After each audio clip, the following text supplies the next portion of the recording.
त्या ठिकाणी असणारे जे संचालक मंडळ आहे त्या संचालकाच्या मंडळाच्या वतीनं किंवा सर देखील त्यामध्ये फार ऍक्टिव्ह पद्धतीने काम करायचे. अलीकडच्या काळामध्ये त्यांनी वेगवेगळ्या क्षेत्रात काम करणाऱ्या तरुण कार्यकर्त्यांना प्रोत्साहन देण्यासाठी वेगवेगळे पुरस्कार या ठिकाणी तिने सुरू केले.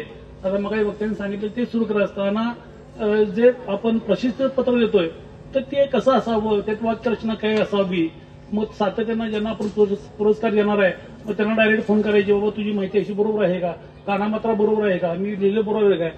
मग एवढं बारीक सारीक विचार करणारा आमचा आज एक आमच्या साखळीतील शृंखला या ठिकाणी कमी झालेली आहे.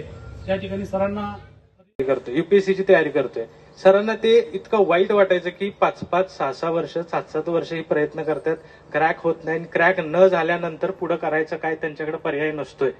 तर ही खंत त्यांनी, मी, निखिल, गौरव लौकिक होतो, आम्ही बसलो होतो त्यावेळी त्यांनी सांगितलं की आम्हाला असं माझ्या डोक्यात एक ही गोष्ट आहे, याला पर्याय काढायचा आहे, उद्योजक परिषद भरवायची आणि यात तुम्ही सक्रियानं सहभाग घेऊन पुढाकार घ्यायचा, हे सगळं तुम्ही करायचं.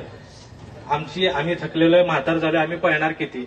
तर त्यांचं टार्गेट होतं की उद्योजक परिषद पहिली दीपस्तंभामध्ये घ्यायची आणि त्याला उद्योजक न बोलवता एमपीएससी युपीएससी करणारी पोरं बोलवा. सविनयचे दीपस्तंभामध्ये 2023 पासून मी जॉईन आहे. त्यावेळेला बघतोय की दीपस्तंभ सांस्कृतिक संघाचा जो काही वर्धापन दिन होतो त्यावेळेला जे काही सन्मानपत्र दिले जातात त्यातल्या एकूण एक सन्मानपत्राचं लेखन PR सरांनी केलेलं होतं.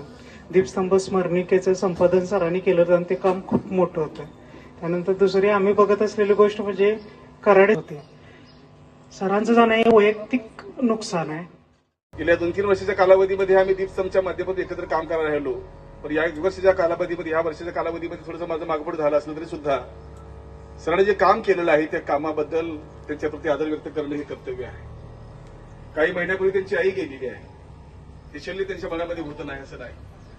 आईच्या वाटेवरच हा मुलगा काल अकस्मात गेलेला आहे. परवा अधिक काय न बोलता मी एवढंच मध्ये छोटूला सांगितलं, छोटू कालपासून मी छोटू म्हणाले मी सगळे जरी मोठ्या पदावर गेलेला हा आनंद आहे.